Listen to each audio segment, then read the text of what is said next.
In 2009, unusually powerful flares are happening in the sun's atmosphere. This is noticed by Dr. Helmsley, who travels to India to discuss things with astrophysicist Satnam.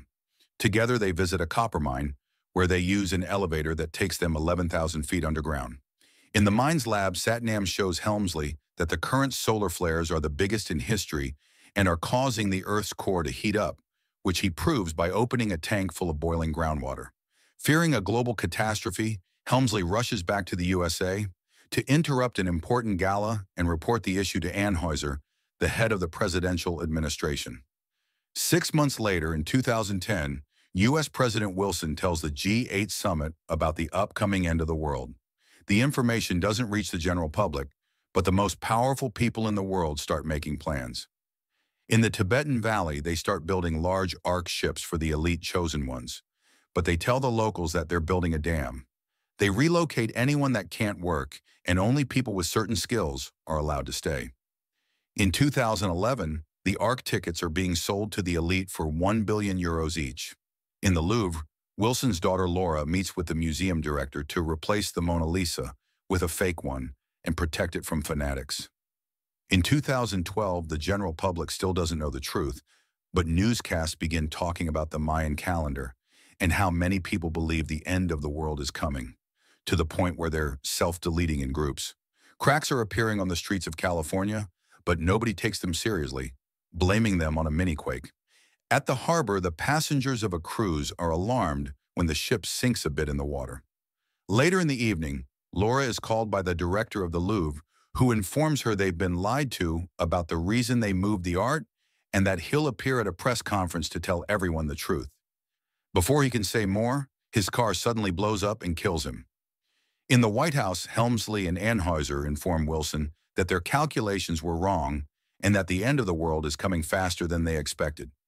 They're interrupted by Laura, who wants to know why the organization she works for is a sham. Wilson has no choice but to tell her the truth. Meanwhile, Jackson takes his kids on a family trip to Yellowstone. They're surprised to see a bunch of helicopters flying by and that the lake area has been fenced, but they ignore the warning signs and just climb over it. When they reach the lake, they're shocked to discover it's dried out and there are dead animals around it. While a weird man called Charlie secretly watches them from the forest, the military arrives and takes the family away to their base. Helmsley tells Jackson that they're geologists investigating what happened to the lake and that the area is unstable, so Jackson should take the kids away. After the family leaves, Helmsley calls Satnam, who informs him he had to seal off the mine and he's been receiving similar data from other countries. The Earth's crust has begun destabilizing, so evacuation must get started. Jackson and his children go to a camping area only to be cornered by Charlie, who wants to know what the scientists say and laughs at the answer as if he knew it was a lie. In the evening, Jackson notices Charlie is broadcasting from his van and listens to his radio show, during which he talks about the upcoming apocalypse. Jackson decides to approach Charlie for more details, and Charlie shows him a silly animation about the Mayan prophecy. When Jackson stays skeptical that such a big secret could be kept, Charlie explains that anyone who tried telling the public the truth died, which he proves with a bunch of newspaper articles. Jackson notices that a professor he used to work with died 2 months ago, and Charlie says that this professor sent him a map with the location of government spaceships. Finding the idea ridiculous, Jackson returns to his tent. The next morning, the earthquakes in California get worse, and a huge crack in the ground causes a supermarket to split in two. Thankfully, nobody gets hurt, but Jackson's ex-wife, Kate, calls him to ask him to bring the kids home immediately. In the meantime, Anheuser informs Wilson that only 4 arcs were finished, meaning it won't be possible to save enough people. In a meeting with the heads of all states, Helmsley shares a report and explains they only have 2 or 3 days left, so Wilson announces they're starting an evacuation plan. After dropping the kids at Kate's, Jackson gets a call from his boss, a Russian oligarch called Karpov. He's secretly preparing for the evacuation, so he orders Jackson to bring his twin sons to the airport. One of the boys tells Jackson that he'll die soon, while he gets to escape on a big ship right before another mini-quake hits the area. Thinking Charlie may have been right after all, Jackson rents a plane and rushes back to pick up his family. At that moment, a more powerful earthquake hits California, and this time houses begin crumbling down. Jackson arrives just in time to pick up his kids, Kate, and her new boyfriend Gordon. As houses collapse all around them, the streets also begin breaking down, so Jackson has to drive like crazy to avoid falling into a pit. Soon other people try to escape too, and the streets get crowded, causing Jackson to drive through front yards and trees until the car jumps off a ground platform. Downtown, bridges and skyscrapers are breaking down too, causing thousands of deaths. After lots of driving, the group finally makes it to the airport, only to discover the pilot is dead.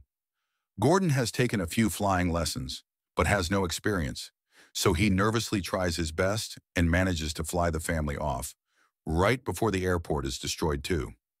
Soon most of Los Angeles has gone down, and the sea is starting to cover all the cities on the coast.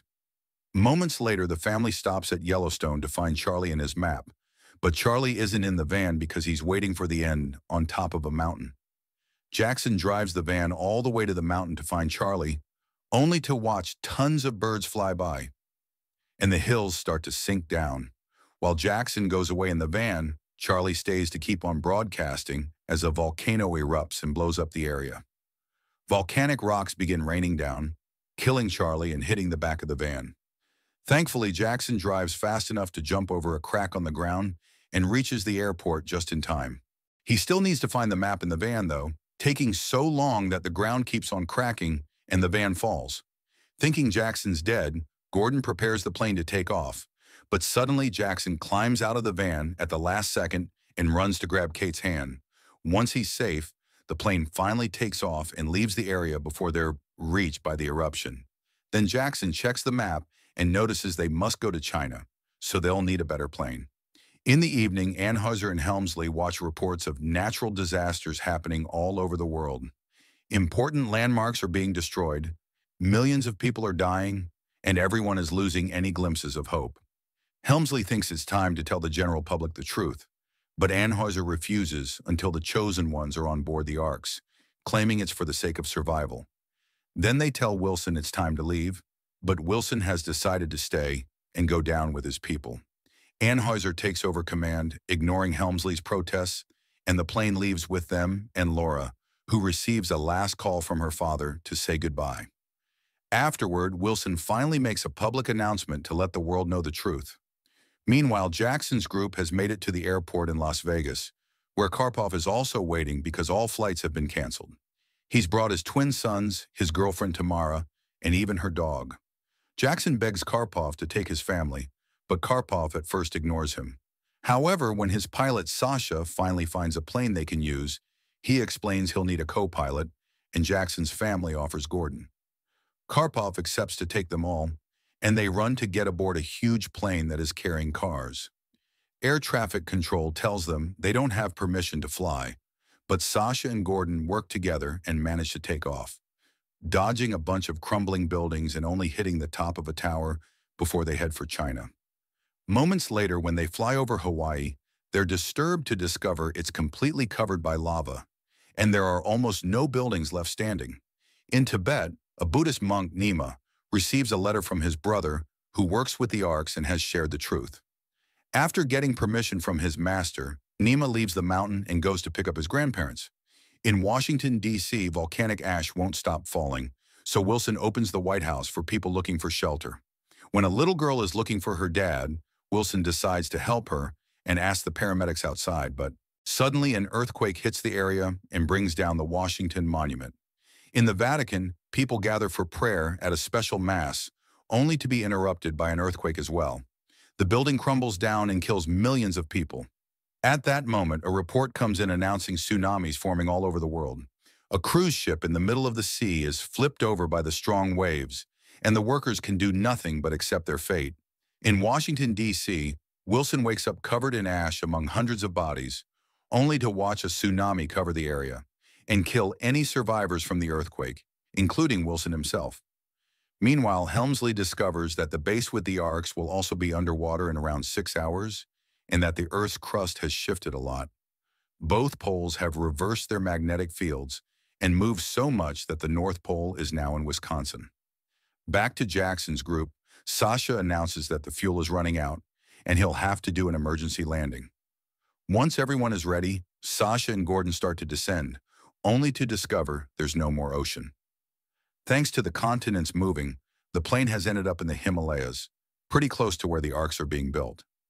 Soon the plane loses its engines and flies too low, causing it to shake. Landing will be very difficult, so Sasha asks everyone to get into a car and exit through the cargo area. At first, Gordon helps Sasha, but the pilot tells Gordon to join the others. The families go out together in a car that lands safely thanks to the snow, but all the other vehicles fly out and crash. Sasha manages to land the plane, but unfortunately it slides on ice and falls off a cliff, instantly exploding and killing Sasha. At that moment, Chinese cargo helicopters fly by as they carry animals to the arks. Some officers notice the families and land to rescue them. However, they only accept those who have tickets. Karpov leaves with his kids and the dog, but doesn't take Tamara with him because he knows she cheated on him with Sasha. In fact, he's happy the pilot is dead. The group wanders around for a while until they see a truck pass by, so Jackson throws a rock at it to make it stop. The driver turns out to be Nima, who agrees to pick them up. Meanwhile, Helmsley's group also arrives in the area and notices lots of important people, like the Queen and her dogs. Only 4 arcs were finished, but the third one got damaged by the earthquakes, and lots of people like Karpov aren't allowed to board yet. Helmsley and Laura are disgusted to realize that among the important scientists, there are lots of rich people with no skills. Yet not a single arc worker was given a ticket. When Helmsley gets into his cabin, he notices 10 people can fit there, yet they're favoring luxury. At that moment, he gets a call from Satnam, who reveals no plane picked him up as promised, and a tsunami is approaching his town, so he says a final goodbye before dying with his family. Afterward, a panicking Helmsley rushes to check the new data and reports that they only have half an hour before the wave hits the arcs. Outside the base, Nima arrives with the group, but his brother Tenzin refuses to receive anyone other than his family.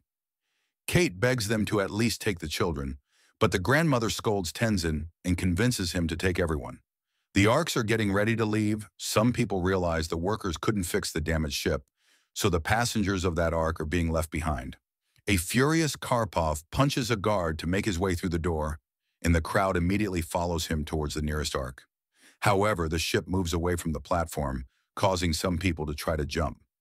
As a few people fall to their deaths, Tenzin leads the group to that same arc through an alternate safe path. Tamara notices her dog is with Karpov's children, so she whistles to call him over. The dog quickly walks on a narrow connection and reaches his owner right before the gates close, and Tamara says bye to Karpov with the middle finger. While Tenzin opens a secret passage inside the arc for the group, Helmsley watches all the people falling off the platform and can't take it anymore. He contacts the heads of all countries and asks them to open the gates so the rest of the people can come too.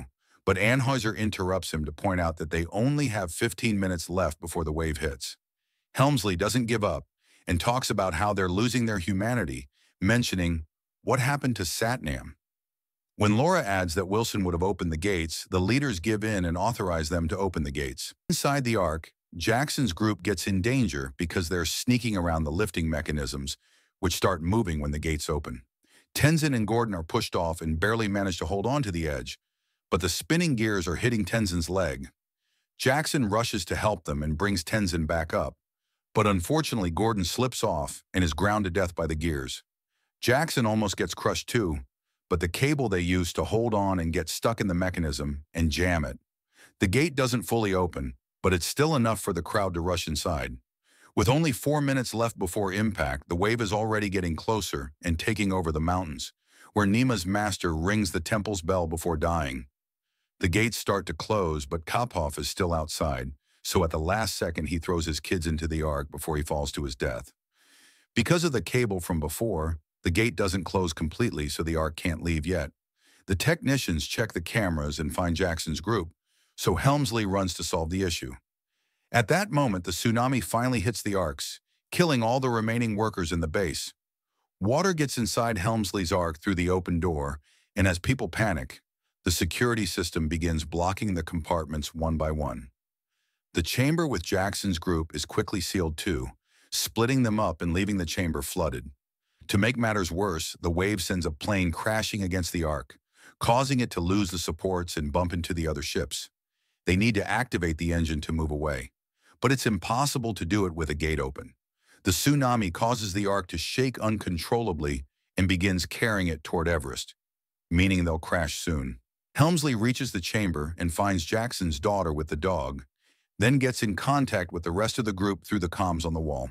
He explains to Jackson how to unlock the lift mechanism and why it may be dangerous, but Jackson accepts the risk and dives in. When Kate is distracted helping Tenzin's injury, her son follows Jackson against his father's wishes and turns out to be helpful. He holds the flashlight so Jackson can use both hands. After lots of struggle, he finally pulls out the cable right as the bottom of the Ark hits a rock formation. The gate finally closes, and the technicians can start the engine. However, the ship is moving too fast to turn it around in time. The Ark begins colliding against the mountain, and huge rocks begin falling on top of it, cracking a few of the windows. Thankfully, the reverse motion activates before bigger damage happens, and the Ark moves away from the mountain as everyone celebrates, and Jackson reunites with his family. Afterward, years start being counted as after the flood. On day 27 of month 1, Helmsley and Laura share their first kiss. At that moment, the captain announces that the skies are clear, so people finally get to step outside to see the sun again.